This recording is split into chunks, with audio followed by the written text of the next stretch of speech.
नमस्कार साथीहरू, नेपालमा मतगणना सुरु भइसकेको छ।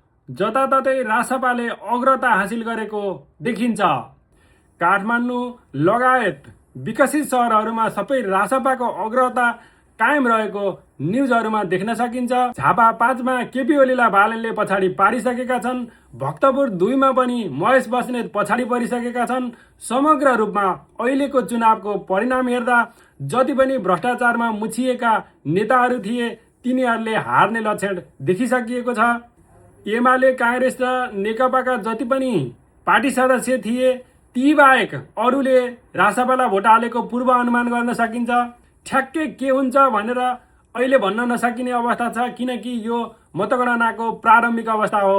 यस्तै परिणाम हेर्दा हेर्दै यदि विदेशमा बसेका नेपालीहरूलाई पनि चुनावमा भोट हाल्ने अवसरता दिएको भए रासपाले एकल बहुमत ल्याउने पूर्व अनुमान समेत गरेको समाचारहरू प्राप्त भइरहेको छ।